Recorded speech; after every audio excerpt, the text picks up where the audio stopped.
Kembali lagi bersama Minras di channel Donghua Animasi.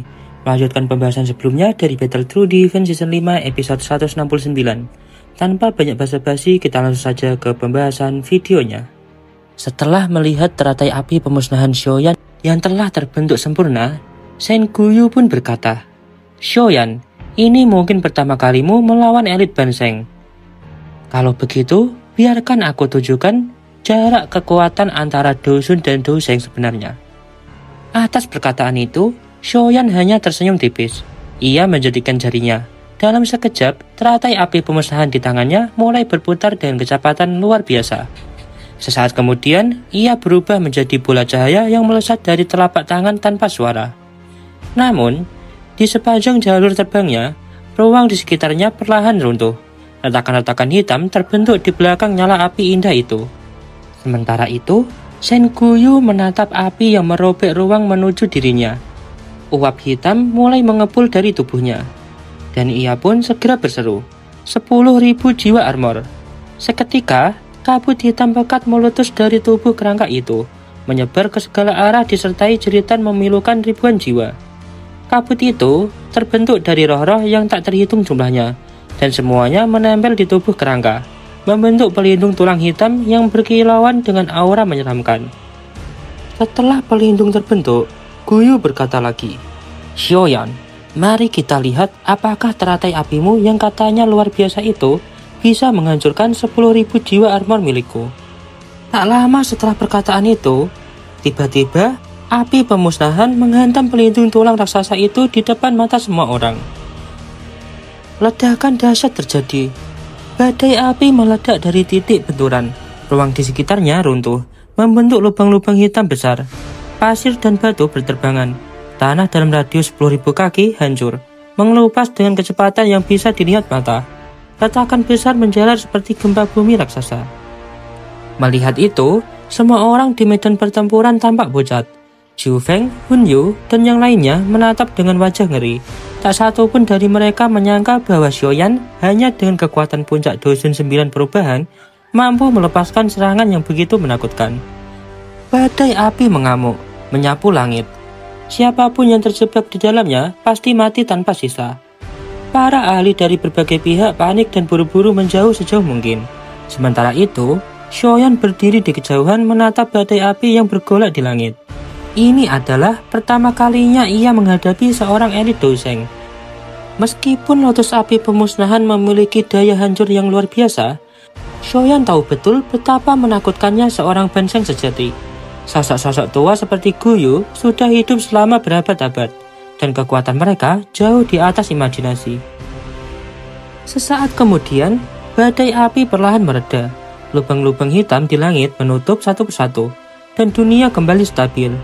Namun, mata Shoyan tetap berpaku pada tengah badai.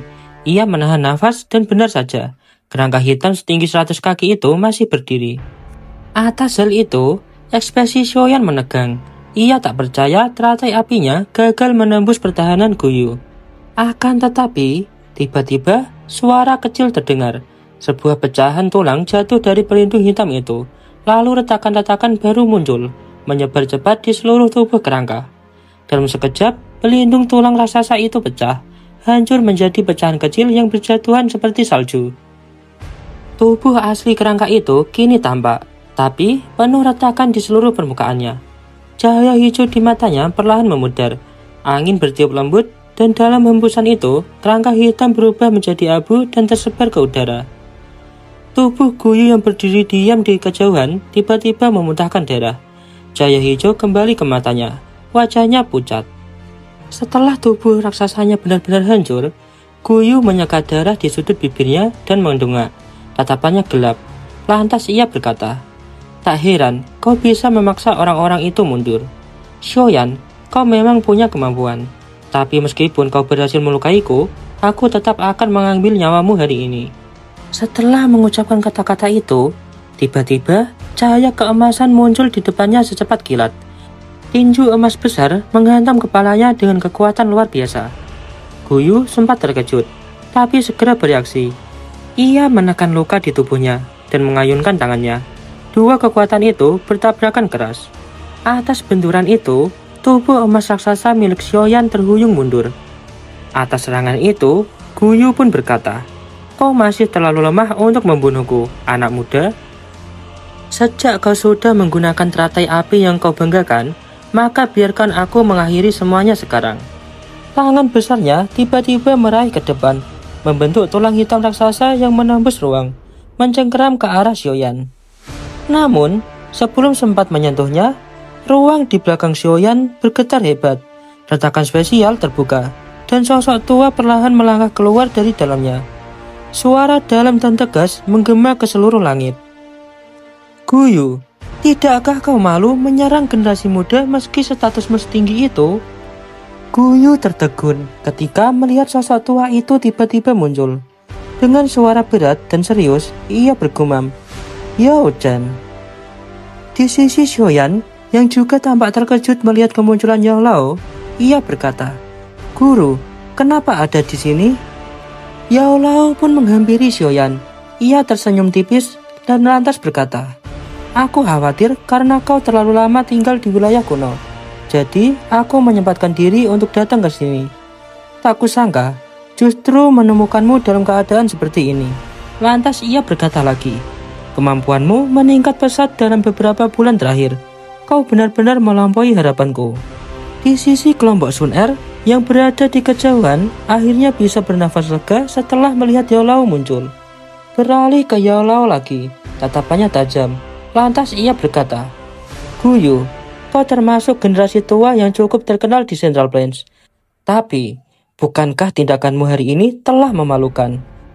Wajah Guyu pun mengeras saat ia tertawa dingin.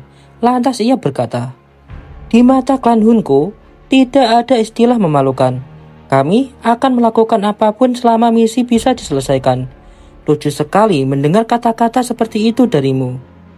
Atas jawaban itu, Yao Lao tergagah ringan lalu berkata dengan nada tenang, "Sepertinya aku lupa seberapa rusaknya sifat kalian. Menindas generasi muda tidak menunjukkan kemampuanmu. Bagaimana kalau kita berdua saja yang bertarung? Apakah berani?" Atas tantangan itu, wajah Guyu sedikit bergetar. Ia lantas berkata, "Yao Chen, jangan sombong. Kekuatan klan Hun jauh melampaui pavilion bintang jatuhmu. Kalau aku mengambil bantuan dari klanku, apa yang bisa kau lakukan? Klanku kami juga tidak takut pada kalian kalau bicara soal jumlah." Begitu kata-kata itu dilontarkan, kelompok Sun Er langsung terbang dan berdiri di belakang Yao Chen. Sun Er menggenggam sebuah gulungan spesial, lalu menghancurkannya. Fluktuasi ruang segera menyebar, membentuk celah spesial di udara. Dari celah itu, sosok seseorang lansia perlahan keluar di hadapan tatapan suram kelompok Guyu. Tawa akrab terdengar begitu pria tua itu muncul dan berkata, "Tak kusangka, tempat ini begitu ramai."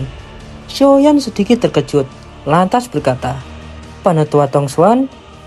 Atas perkataan Xiaoyan, penetua Tongsuan tersenyum ramah. Ia lantas berkata, "Xiaoyan, kita bertemu lagi." Lalu ia menoleh pada Yao Lao dan berkata lagi, "Ini pasti Yao Zunze." Atas sapaan dari Tongsuan, Yao Lao tersenyum dan menangkupkan tangan memberi hormat. Setelah tutur sapa itu, Gu Qingyang berbicara kepada Tongsuan dan menjelaskan singkat kejadian yang baru saja terjadi. Setelah menerima penjelasan, Tongsuan mengerutkan alis. Tatapannya beralih ke Guyu dengan sinar mata penuh tekanan. Lantas ia berkata, "Klan Hun memang semakin sombong." Atas perkataan itu, wajah Guyu menjadi kaku. Ia mungkin tak gentar pada pavilion bintang jatuh. Akan tetapi, menghadapi dua elit banteng sekaligus, Yao Lao dan penetua Tongsuan, itu hal lain. Apalagi klanku memiliki kekuatan besar yang tak bisa diremehkan. Di sisi Hun Yu dan para ahli klan Hun segera terbang mendekati Guyu. Ekspresi mereka tampak suram melihat posisi mereka kini berbalik tidak menguntungkan. Hun Yu pun segera berkata pelan, "Elder Guyu, apakah kita perlu memanggil bantuan?" Atas pertanyaan itu, Guyu malah balik bertanya, "Kau sudah melihat hadi Bodhisattva?" Atas pertanyaan itu, Hun Yu tertegun, lalu menggeleng dan berkata, "Belum." Atas jawaban itu, Guyu terdiam sejenak, kemudian menghela nafas dan berkata, "Kalau begitu, kita pergi saja. Klanku juga sudah di sini. Jika kita memanggil bala bantuan, mereka pasti melakukan hal yang sama. Itu hanya akan membuat kekuatan kita terekspos." Atas perkataan Guyu, Hunyu tampak tak rela. Tapi dia tahu, Guyu benar. Dengan luka berat dari serangan teratai api Shoyan, Guyu bahkan sulit menghadapi satu elit Bangsen, apalagi dua. Sementara itu, suku Heaven Demon Phoenix tidak mungkin membantu melawan klan Gu. Mereka terlalu berhati-hati. Mata Guyu menatap dingin penetua Tong Xuan. Lantas ia berkata, "Tong Xuan, tak perlu banyak bicara. Setelah aku sembuh, kita lihat saja nanti siapa yang lebih unggul." Atas perkataan itu, Tong Xuan hanya tersenyum ringan tanpa menanggapinya. Ia tahu Guyu berniat mundur, jadi tidak perlu memperpanjang masalah. Jika dipaksa bertarung, hasilnya hanya akan memicu kehancuran besar di kedua pihak. Sebelum pergi, Guyu berkata dengan nada penuh ancaman, "Shoyan, Yao Chen, ingatlah kata-kataku. Semua anggota Hall of Soul yang ingin kalian tangkap tidak akan lolos. Pavilion Bintang Jatuh akan menjadi reruntuhan di bawah tangan klan Hun. Nikmatilah waktu kalian selagi bisa." Atas ancaman itu, Yao Lao tertawa dingin. Ia lantas berkata, "Kau tak perlu khawatir. Pavilion Bintang Jatuhku bukanlah mangsa yang mudah. Jika Hall of Soul kalian berani menggigit, kami pasti akan mematahkan gigi kalian." Atas jawaban itu, Guyu menatap tajam dan berkata, "Semoga kau masih bisa berbicara seperti itu ketika pasukan Hall of Soul datang menghancurkanmu." Lalu ia berbalik, memimpin kelompoknya keluar dari wilayah tanah air kuno. Hunyu dan para ahli klan Hun terpaksa mengikutinya meski dengan wajah tak puas. Melihat itu, kelompok Heaven Demon Phoenix juga tak berani tinggal. Mereka buru-buru pergi, takut terlibat lebih jauh. Shoyan menatap punggung mereka yang menjauh. Ia menghela nafas pelan dan berkata, "Sayang sekali, kita hanya berhasil melukai Guyu. Tapi, Hall of Soul tidak benar-benar rugi besar." Atas perkataan Shoyan itu, Yao Lao tertawa dan berkata, "Melukai seseorang Banseng saja sudah luar biasa. Klan Hun terlalu kuat.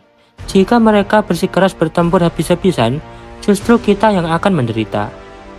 Di sisi Tong Xuan, ia menyahut, "Itu benar, klan Hun sulit ditebak. Bahkan klan Gu pun enggan memaksa mereka ke sudut. Mampu memaksa mereka mundur saja sudah hasil yang bagus." Ia kemudian menatap semua orang. Lantas ia berkata lagi, "Karena urusan pohon kuno Bodhisattva sudah selesai, kita harus segera kembali ke alam Gu.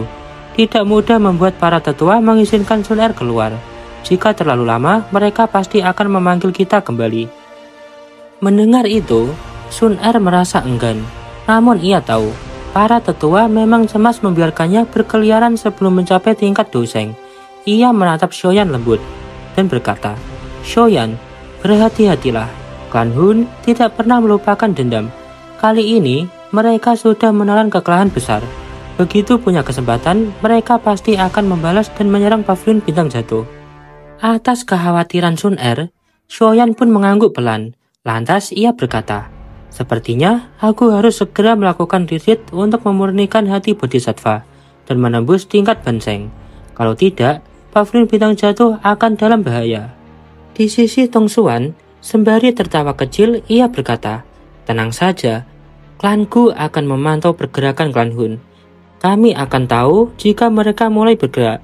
Lagi pula, untuk menghancurkan Pavilion Bintang Jatuh, mereka membutuhkan setidaknya 2 elit Banseng. Itu langkah besar, tidak akan mereka lakukan sembarangan. Jadi, jangan terlalu khawatir. Jika hari itu benar-benar tiba, klanku tak akan tinggal diam. Begitu giok kuno itu ada padamu, kami tak akan membiarkannya jatuh ke tangan klan Hun." Atas ucapan itu, Shoyan pun tersenyum dan berkata, "Terima kasih, penetua Tong Xuan." Tong Xuan lantas melambaikan tangan, menatap langit, dan berkata, "Sudah larut. Kita harus pergi. Sampai jumpa lagi." Setelah memberi hormat pada Yao Lao, Tong Xuan mengibaskan lengan bajunya. Gelombang kekuatan ruang muncul, menyelimuti kelompok Sun Er, dan dalam sekejap mereka menghilang. Shoyan hanya bisa menghela nafas pelan, sedikit kehilangan arah saat menatap tempat Sun Er lenyap. Pandangannya kemudian beralih keluar wilayah tanah air kuno. Ia pun berkata, "Ayo, saatnya kita kembali." Nah, baiklah, untuk pembahasan kali ini kita cukupkan sampai di sini. Thanks for watching.